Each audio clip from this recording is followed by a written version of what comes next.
Good morning guys. അപ്പോൾ ഇന്ന് രാവിലെ നമ്മളൊരു ഹെൽത്തി ആയിട്ടുള്ള സലാഡ് ഉണ്ടാക്കുക കേട്ടോ. അപ്പോൾ അതിന് വേണ്ട എന്തൊക്കെയാണെന്ന് വെച്ച് കഴിഞ്ഞാൽ നമ്മുടെ കോഴിമുട്ട പുഴുങ്ങിയത്, അതുപോലെ തന്നെ നമ്മുടെ അവക്കാഡോ, അതുപോലെ വലിയ ഉള്ളി സവോള അരിഞ്ഞതും, പിന്നെ കുരുമുളകും ഉപ്പും, ഇത്ര സാധനം വെച്ചിട്ടൊരു ഹെൽത്തി സലാഡാണ് വെച്ചത്. അപ്പോൾ അത് ഉണ്ടാക്കാമെന്ന് വെച്ച് കഴിഞ്ഞാൽ കോഴിമുട്ട നന്നായിട്ട് പുഴുങ്ങിയെടുക്കണം. അതുപോലെ തന്നെ നമ്മുടെ സവാള ചെറിയ കഷ്ണങ്ങളായിട്ട് കുനുകുന അരിഞ്ഞെടുക്കണം. നമ്മൾ ഈ ഇതിനുണ്ടാക്കില്ലേ, എന്താ മുട്ട ഓംലെറ്റ് ഒക്കെ ഉണ്ടാക്കുന്ന പോലെ അരിഞ്ഞെടുക്കണം. എന്നിട്ട് നന്നായിട്ട് കോഴിമുട്ടയും ഈ ഉള്ളിയും കൂടെ നന്നായിട്ട് ഉടച്ച് ചേർക്കണം. നമ്മൾ സ്പൂൺ വെച്ച് ഉടച്ചാൽ മതി. അതുകൂടാതെ നമ്മൾ ഓർഡർ ചെയ്യുന്ന ഒരു ബ്രേക്ക്ഫാസ്റ്റിന് രാവിലെ അവൽ നനച്ചിട്ടുണ്ട്. അപ്പം ഞാൻ ചുമ്മാ ഇങ്ങനെ അവക്കാഡോ കിട്ടിയപ്പോഴത്തേനും ഉണ്ടാക്കണം എന്നൊരാഗ്രഹം. എനിക്ക് ഭയങ്കര ഇഷ്ടമാട്ടോ അവക്കാഡോ. എന്താണെന്നറിയില്ല, എനിക്ക് ആദ്യമൊന്നും ഇഷ്ടമല്ലായിരുന്നു, പക്ഷേ എനിക്ക് ഭയങ്കര ഇഷ്ടമുള്ള സാധനം അവക്കാഡോ. അപ്പോൾ ഇങ്ങനെ കണ്ടപ്പോൾ എപ്പോഴും ഞാൻ ഷേക്ക് അടിക്കുകയാണ് ചെയ്യുന്നത്. അപ്പോൾ ഞാൻ ഓർത്തുനിന്ന് ഇത്തവണ ഒരു വെറൈറ്റി ആയിട്ട് ഒരു സലാഡ് ഉണ്ടാക്കാമെന്ന്.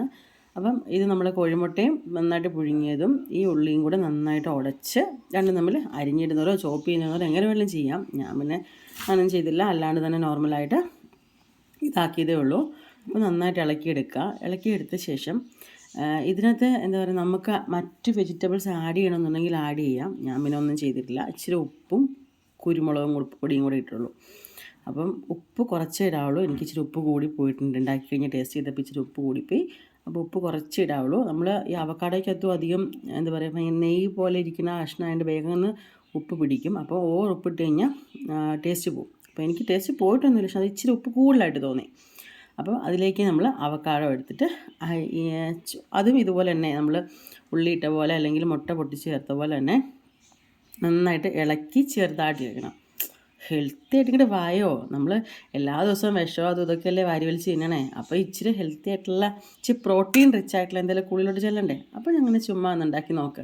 അവക്കാഡോ പൊതുവെ ഷേക്ക് അടിക്കലാണ് എല്ലാവരും ചെയ്യാറ്. ഇങ്ങനെ ഒന്ന് ചെയ്ത് നോക്കുക.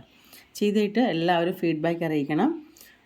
ഒരിക്കലും നിങ്ങളെ നിരാശപ്പെടുത്തില്ല. അത്യാവശ്യം ടേസ്റ്റിയുള്ള സാധനമാണ്. പിന്നെ ഈ പറഞ്ഞ പോലെ അവക്കാഡോ ഇഷ്ടപ്പെടണം. അവക്കാഡോ ഇഷ്ടമില്ലാണ്ട് ചെയ്തിട്ട് കാര്യമില്ല. അപ്പോൾ ഇതാണ് ഫൈനൽ ലുക്ക്. അപ്പോൾ ടാറ്റ, അടുത്ത വീഡിയോയിൽ കാണാം.